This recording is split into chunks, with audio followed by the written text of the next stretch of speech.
Hey, good afternoon, everybody. Just a quick update for you on the Transformation Challenge week number 3.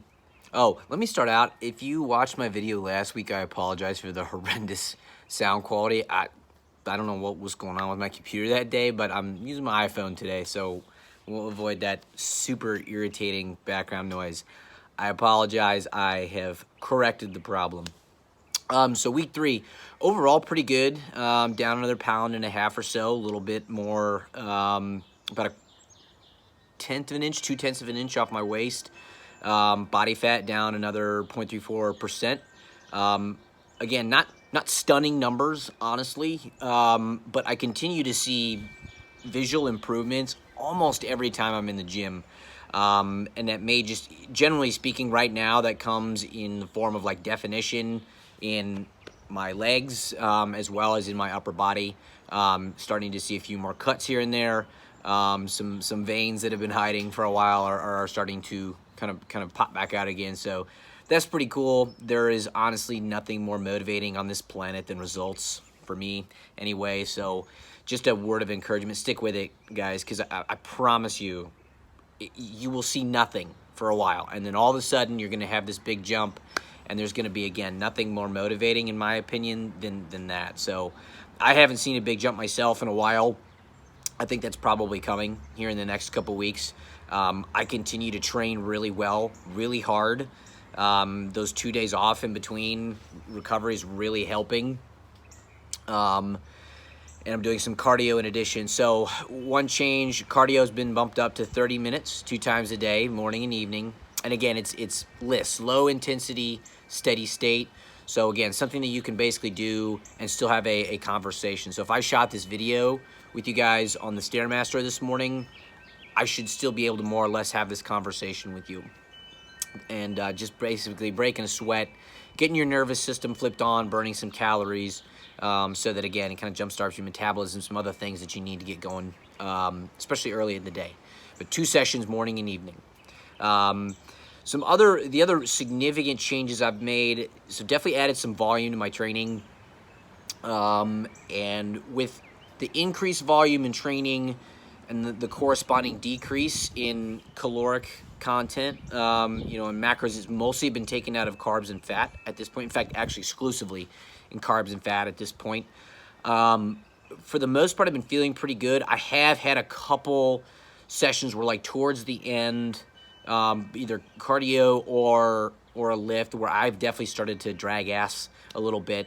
And typically what that means, especially at this point where I'm not on a super restrictive diet, is just you have to be very careful about when you time your meals to when you actually go and do your physical activity. So for me, I'm still processing food pretty damn quickly right now.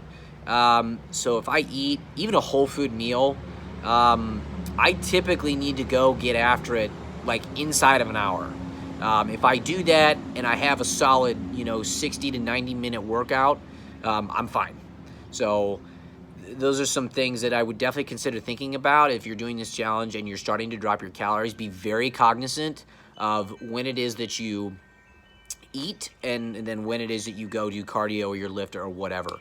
If you start separating those things too far out, you're going to get to a point where, like, you start working out or doing cardio and, oh shit, this is going to be really, really bad, right? So you don't want to do that. It kind of sets yourself up for failure.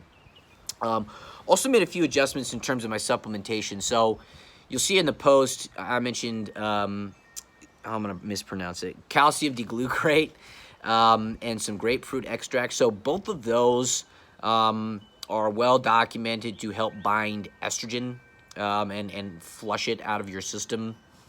So you always want to maximize your testosterone.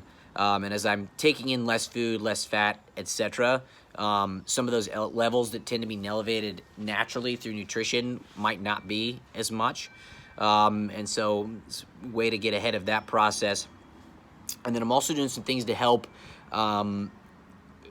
moderate my insulin sensitivity, as well as the glucose that goes into my body from the muscles. So the alpha lipolytic acid is a glucose disposal agent. So what that does is, instead of your body taking all of the carbohydrates that it eats and blasting them into your muscles. It basically minimizes that so that you're not taking on anything more than you absolutely need, right? So maximize the fat burning process. You will, at the cost of like the ability to straight up build muscle. But in a phase like this, I'm more worried about burning some fat anyway. So, and then the cinnamon extract, so it actually mimics an insulin spike without actual like real caloric damage, right? Like in terms of me actually having to eat carbs or food. So, and you want to keep your insulin sensitivity relatively high, right? Because when it's non-existent or low, any carbs that you do eat basically just get stored straight as fat, right? So when you have that higher insulin sensitivity, your body absorbs those carbs in your muscles really quickly, and again, goes a long way to making sure your physique stays where it should. So not a whole lot other than that on this one, you guys. So if you have any more questions, as always, please feel free to reach out and hit me up. And I hope you have a rock star day. Keep grinding. Week 3 down, 5 more to go. Let's get it.